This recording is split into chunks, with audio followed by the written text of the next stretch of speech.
ओम शांति। 18 जनवरी 1969 पिताश्री ब्रह्मा बाबा के अव्यक्त होने के बाद अव्यक्त वतन से प्राप्त 8वां दिव्य संदेश। संगठन ही सेफ्टी का साधन है। आज जब वतन में गई तो कोई भी नजर नहीं आ रहा था। दूर से कोई जैसे आवाज आ रही थी। ऐसे लग रहा था जैसे कोई खास कार्य हो रहा हो।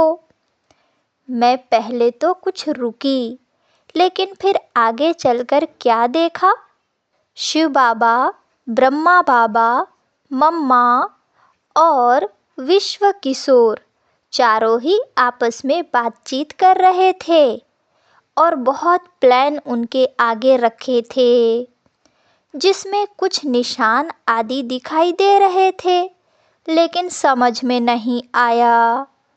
मम्मा सभी बच्चों का हालचाल पूछ रही थी। मैंने कहा, मम्मा आपने बाबा को भी बुला लिया। मम्मा बोली, मम्मा भी नहीं चाहती कि बच्चों से माता पिता का साकारी साथ छूटे, लेकिन ड्रामा। फिर मैंने बाबा से पूछा, बाबा यह प्लान्स आदि क्या हैं? बाबा बोले, बच्ची, जैसे मार्शल के पास सारे नक्शे रहते हैं कि कहाँ कहाँ क्या क्या हो रहा है, आगे क्या होना है, वैसे यह भी स्थापना के कार्य की ही बातचीत चल रही थी, जो फिर सुनाएंगे। इसके बाद एक दृश्य दिखाया। 3 संगठन थे। पहला संगठन, लाल लाल चींटियां जो आपस में गेंद के मुआफिक इकट्ठी हो जा रही थीं। दृश्य ऐसा था जो ब्रह्मा बाबा ने शुरू में देखा था। दूसरा संगठन, मूल वतन में आत्माएं क्षमा रूप में थी। और तीसरा संगठन हम ब्राह्मणों का था, जो सभी सर्किल रूप में बैठे थे और बीच में बाप दादा थे।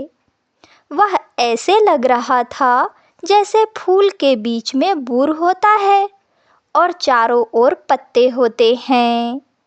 इसका रहस्य बाबा ने बताया कि बच्ची, जब प्रत्यक्षता शुरू हुई तो भी संगठन में देखा, अंत में भी आत्माओं को संगठन रूप में ही रहना, और अब मध्य में भी संगठन है।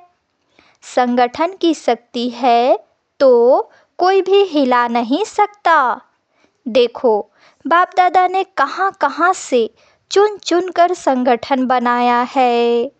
बच्चे भी जब संगठन में चलेंगे तो माया का वार नहीं होगा। जैसे गुलाब का फूल व कोई भी फूल होता है तो उनको योग्य स्थान पर रखेंगे, और अकेला पत्ता होगा तो हाथ से जल्दी मसल देंगे। बच्चों का भी संगठन रूपी गुलदस्ता होगा तो विजय प्राप्त करते रहेंगे, कोई वार नहीं कर सकेगा। ऐसे कहते बाबा ने कहा कि सभी बच्चों को कहना कि संगठन ही सेफ्टी का साधन है। अच्छा, ओम शांति।